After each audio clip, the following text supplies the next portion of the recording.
नमस्कार। आपके कार्यक्रम तथ्यतः में आपका अभिनंदन। मैं हूं सुधांशु रंजन। आज हम एक ऐसे विषय को लेकर चल रहे हैं जिसमें विभक्त व्यक्तित्व होता है, यानी स्प्लिट पर्सनैलिटी होती है। और ये अधिकतर वैसे लोग होते हैं जो फिल्मों की दुनिया से जुड़े होते हैं।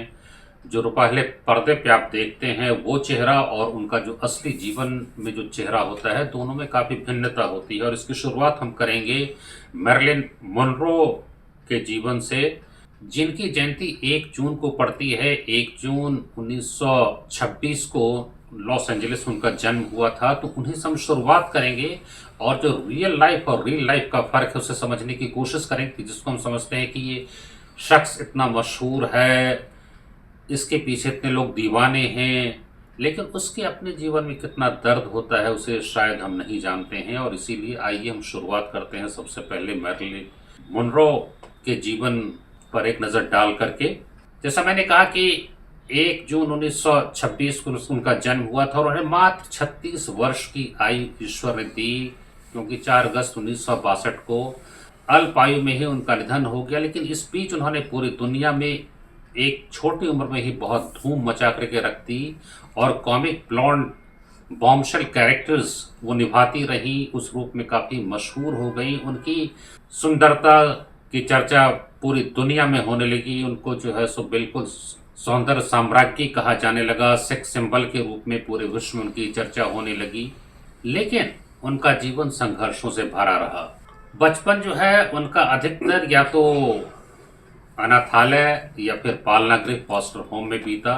बचपन उन्होंने माँ को जो है पागल खाने जाते हुए देखा। उनकी माँ का जो नाम था वो ग्लैडिस बर्ल बेकर।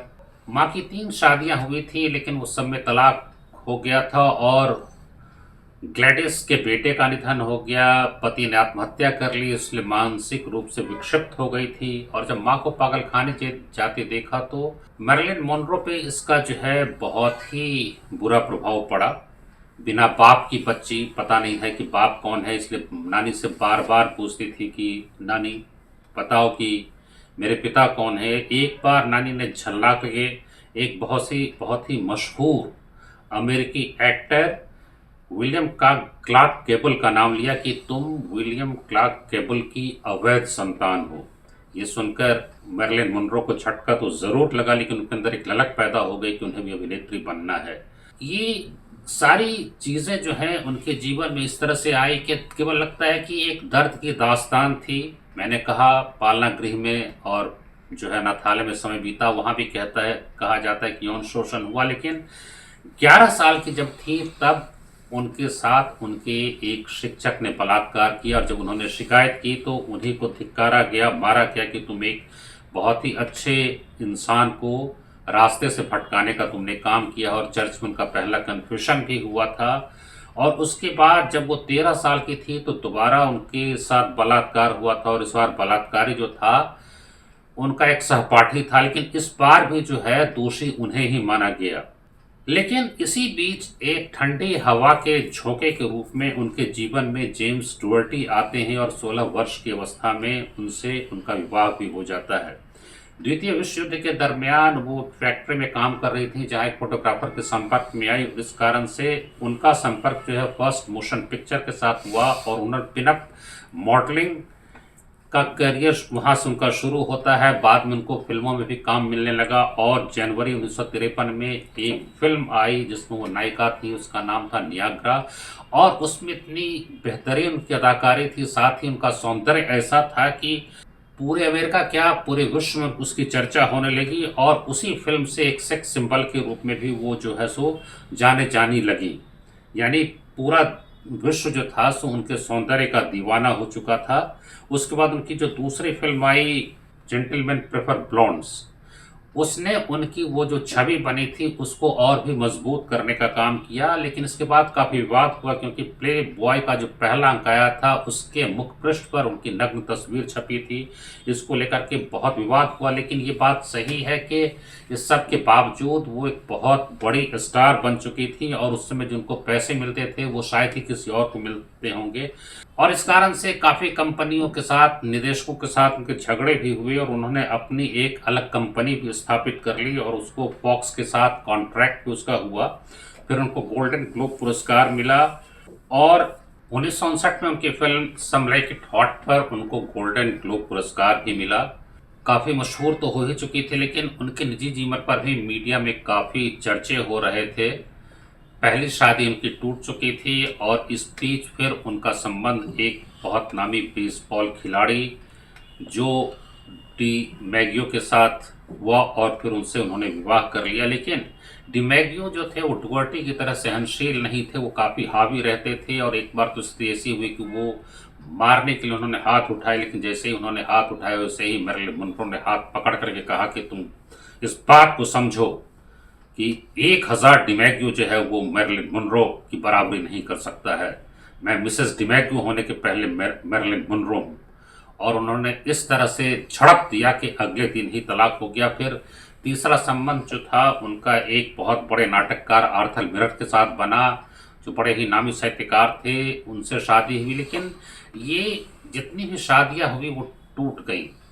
उनका सबसे अच्छा संबंध जो पहला हुआ था विवाह उसी से रहा और इसी जब डिमैगियो के साथ तनाव हुआ तो उनको पहले पति की भी याद आने लगी। लेकिन फिर शादी उनकी जो है वो आर्थर मिलर के साथ हुई। लेकिन सारे संबंध जो थे वो तनावपूर्ण ही रहे और इनके जीवन में जो है संघर्ष बना रहा, खुशी जो है उनके जीवन में नहीं है। और इस बीच ये भी मीडिया में चर्चा होने लगी कि अमेरिका के राष्ट्रपति जॉन एफ कैनेडी भी उनके सौंदर्य के जो हैं दीवाने हो चुके हैं, फिदा हैं बिल्कुल। उनको चांद पे जाने का बहुत शौक था और इसीलिए जो धरती पर चलने वाली चांद थी उसके पीछे फिदा हो जाना कोई बहुत हैरत अंगेज बात नहीं थी। तो ये भी चर्चा होने लगी कि जॉन एफ कैनेडी के हरम की वो हिस्सा बन चुकी हैं। ये भी कहा जाता है कि कैनेडी ने कहा कि तुम अमेरिका की प्रथम महिला फर्स्ट लेडी बन सकती हो। लेकिन दूसरी ओर ये चर्चा भी होने लगी कि जॉन एफ कैनेडी के साथ साथ रॉबर्ट कैनेडी से भी संबंध बन चुके हैं, जो उनके भाई थे जॉन एफ कैनेडी के। और ये दोनों जो कैनेडी बंधु थे वो मैरिलिन मोनरो के हरम के हिस्सा बन चुके थे।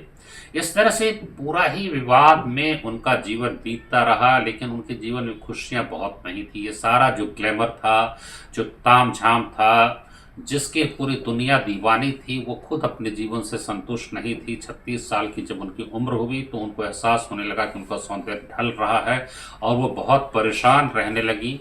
उनको लगता था कि पूरी दुनिया जो है उनकी देह की दीवानी है, लेकिन कोई ये नहीं समझता है कि उनके भीतर एक दिल भी है, एक आत्मा भी है। और 4 अगस्त 1962 को उनका निधन हो गया और जो पोस्टमार्टम रिपोर्ट आई उसमें ये बताया गया कि उनका निधन जो है एक्यूट बार्बिचूरेट पॉइजनिंग से हुआ है। इन्होंने आत्महत्या कर ली। आमतौर पर मर्लिन मुनरो की मृत्यु आत्महत्या के कारण मानी जाती है, लेकिन संदेह की सुई तत्कालीन अमेरिकी राष्ट्रपति जॉन एफ कैनेडी और उनके भाई रॉबर्ट कैनेडी की ओर भी जाती है। ऐसा कहा जाता है कि मर्लिन मुनरो ने धमकी दी थी कि वे प्रेस कॉन्फ्रेंस करके जो कैनेडी बंधुओं के साथ उनके संबंध हैं उसका खुलासा करेंगी। मैरिलिन मोनरो को हॉलीवुड की मधुबाला के नाम से भी जाना जाता था। आपको पता है कि मधुबाला भारतीय सिनेमा की एक बेहद मशहूर अभिनेत्री थी और वो भी उसी तरह बला की खूबसूरत। और देखिए क्या संयोग है कि अगर आप मैरिलिन मोनरो और मधुबाला के जीवन की तुलना करें तो इन्हें भी मात्र 36 वर्ष की आयु मिली थी। इनका जन्म 14 फरवरी 1933 को हुआ था और 36 साल की अवस्था में ही 23 फरवरी 1969 को उनका निधन भी हो गया। उनका जो जन्म का नाम था वो मुमताज़ जहां बेगम दहलवी था। और इस जो छोटी उम्र उनको मिली उसमें उन्होंने 70 फिल्मों में काम किए और इनका इतना जो है डिमांड रहता था, लोग इस तरह से पागल थे कि इनकी फीस भी जो है बहुत ज़्यादा होती थी। उस समय जो कुछ लोगों को सबसे ज़्यादा फीस मिलती थी उसमें मधुबाला भी शामिल थी। मुर्गे आजम में जो उनकी भूमिका अनारकली थी उसको लोग अभी तक याद करते हैं। लेकिन उनका जीवन ही विवादों से घिरा रहा और दुख और दर्द ने कभी उनका पीछा नहीं छोड़ा। उनके कई प्रेम संबंधों की चर्चा होती है, जिसमें पहला प्रेम संबंध 1951 में प्रेमनाथ के साथ बना, लेकिन लंबे दिनों तक नहीं चल पाया क्योंकि धर्म वहाँ आड़े आ गया। प्रेमनाथ हिंदू, मधुबाला मुसलमान। और उसके बाद फिर दिलीप कुमार के साथ उनके संबंध की चर्चा होने लगी और काफ़ी जो है वो उसमें सच्चाई भी थी। लेकिन वो भी अचानक संबंध टूट गया 1957 में, जब नया दौर फिल्म बन रही थी। उसके निदेशक थे बी.आर. चोपड़ा और उसमें उन्होंने मधुबाला को रखा था और दिलीप कुमार थे, लेकिन उस फिल्म की शूटिंग भोपाल में होनी थी और इसलिए उन्हें जाना था। लेकिन मधुबाला के पिता अताउल्ला खान को लगा कि एक बहाना बनाया जा रहा है ताकि मधुबाला और दिलीप कुमार को एक साथ रहने का मौका मिल सके, तो उन्होंने इसका विरोध किया और इस कारण से मधुबाला भोपाल नहीं जा पाई। तो इससे फिल्म की शूटिंग प्रभावित हुई और बी.आर. चोपड़ा ने इसके लिए मुकदमा किया और उस मुकदमे में दिलीप कुमार ने अदालत में जाकर के मधुबाला और उनके पिता के खिलाफ जो है सो गवाही दी। इस बात से मधुबाला को बहुत धक्का लगा और वो प्रेम संबंध वहीं पर खत्म हो गया। उसके बाद जो है सो किशोर कुमार के साथ उनकी मुलाकात चलती का नाम गाड़ी जो है उसकी शूट पे हुआ और उन दोनों के बीच एक संबंध बनने लगा और फिर किशोर कुमार से उनकी शादी हुई। तो शादी तो इनकी पहली थी, लेकिन किशोर कुमार की दूसरी थी, या दूसरी पत्नी थी। भले ही उनके बहुत सारे पहले प्रणय संबंध मधुबाला के रहे हैं, लेकिन विवाह उनका किसी से नहीं हुआ था। पहली बार विवाह किशोर कुमार से हुआ, लेकिन विवाह के बाद ही काफ़ी बीमार रह रही थी और किशोर कुमार लंदन उनको ले गए, जो एक हनीमून के साथ साथ उनकी इलाज कराने की भी बात उसमें थी। वहाँ जाकर के इलाज भी कराया गया, लेकिन उससे जो है सो उनका ज़्यादा स्वास्थ्य लाभ हो नहीं पाया और 36 साल की उम्र में ही उनका निधन हो गया। कॉन्जेनाइटल हार्ट प्रॉब्लम कहते हैं कि दिल में छेद था और उससे जो है सो उबर नहीं पाई। किशोर कुमार ने बहुत ही मार्मिक वर्णन किया है कि किस तरह से 9 सालों तक मैंने उनकी सेवा की और इतनी खूबसूरत हसीन जो इतनी सुंदर हो और उसकी मौत इतनी दर्दनाक हो, ये सोचना भी बड़ा अजीब लगता है।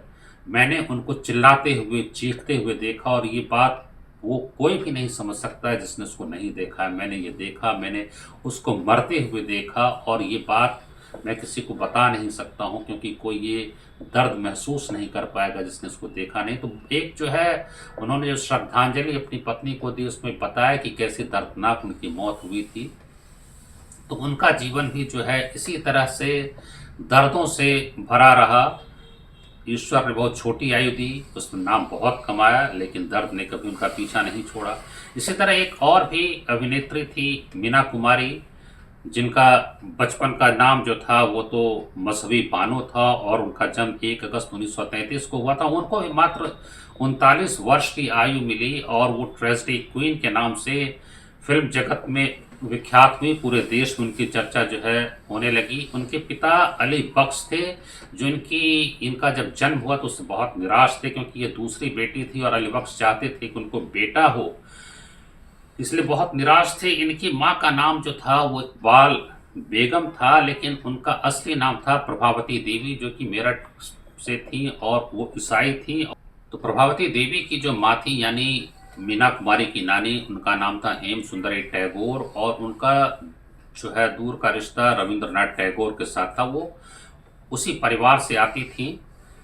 मीना कुमारी की शादी निर्देशक कमाल अमरोही के साथ हुई, लेकिन वहाँ भी काफ़ी तनाव रहा। उन्होंने यानी कमाल अमरोही ने उनको काम करने की इजाज़त तो दी फिल्मों में, लेकिन कुछ शर्तों के साथ। मीना कुमारी उन शर्तों को तोड़ती रही और उनकी जीवनियों में ये बात आई है कि कमाल अमरोही ने जासूसी करनी शुरू कर दी और अपने सबसे जो उनके विश्वास पात्र थे बकार अली, उनको उन्होंने जासूसी के काम में लगाया, जो हर जगह मीना कुमारी के अगल बगल रह कर के ये देखते थे कि मीना कुमारी क्या कर रही हैं। इतना तनाव बढ़ गया, उनको शराब की लत लग गई और फिर 31 मार्च 1972 को सिरोसिस ऑफ लीवर से उनका निधन हो गया। वो एक जो है कवयित्री और गायिका भी थी, लेकिन उनका जीवन भी हम देखते हैं तो वैसे ही दर्दों से भरा है। तो ये बड़ी विडंबना है कि जो मशहूर अभिनेत्रियां थीं, जिनके पीछे दुनिया पागल थी, उनके अपने जीवन में संघर्ष, दर्द, यही सब आप पाते हैं। यानी अगर आप देखते हैं कि जो रियल लाइफ है वो रियल लाइफ से बिल्कुल ही भिन्न है। दर्शक जो देखते हैं वो होता नहीं है, यानी जो दिखता है वो होता नहीं है, जो होता है वो दिखता नहीं है।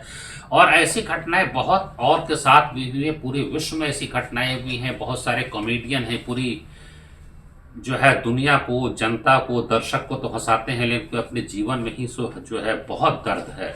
और ऐसी बहुत सारी घटनाओं का जिक्र चार्ली चैपलिन ने अपनी आत्मकथा में भी किया है। उन्होंने लिखा है कि मार्क शेरिडन ने उन्होंने आत्महत्या इसलिए कर ली क्योंकि वो जो दर्शकों की आकांक्षा थी, अपेक्षाएं थी, एक्सपेक्टेशंस थे, उनको लगा कि उस पर वे खरे नहीं उतर पा रहे हैं।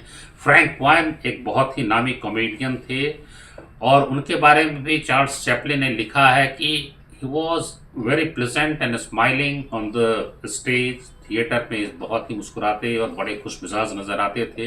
एक दिन पत्नी के साथ किसी काम से उनको बाहर जाना था, फिर पत्नी को उन्होंने कहा कि कोई सामान छूट गया, मैं ऊपर जा रहा हूँ लाने के लिए। ऊपर वो घर गए लाने के लिए, जब 20 मिनट तक वापस नहीं आए तो पत्नी को देखने के लिए गई और जब देखी घर में कहीं नहीं तो बाथरूम में देखा कि खून से लथपथ उनका शरीर पड़ा हुआ है। एक रेजर था, उससे उन्होंने अपनी गर्दन जो है रेत ली थी और उनका निधन हो चुका था। इसी तरह से पॉल मैककुलो, ये भी एक बहुत बड़े कॉमेडियन थे और उन्होंने भी इसी तरह से अपनी जान दे दी थी। अन्य जो बहुत बड़े बड़े कॉमेडियन हैं उनके कुछ के नाम मैं आपको बताना चाहूँगा। एक थे सिमोन ट्रेसी ब्रंट, उन्होंने आत्महत्या की। रे कोम्स थे, उन्होंने आत्महत्या कर ली। शिंजी माकी बहुत नामी कॉमेडियन थे, उन्होंने आत्महत्या की। रिचर्ड चेनी ने आत्महत्या की। अगला नाम है टोनी हॉनकॉक, रॉबिन मे, लॉरेन विलियम्स, ये भी बड़े नामी कॉमेडियन थे। चार्ल्स रॉकेट, माइकल रूफ और जोशुआ एंड्रयू कोइन, ये सब बड़े ही नामी कॉमेडियन थे और सब ने आत्महत्या की। यानी लोगों को हंसाते थे लेकिन उनके जीवन में खुद ही इतना दर्द था जिससे वो परेशान थे और वो जो है उसको बर्दाश्त नहीं कर पाए और उन्होंने आत्महत्या कर ली।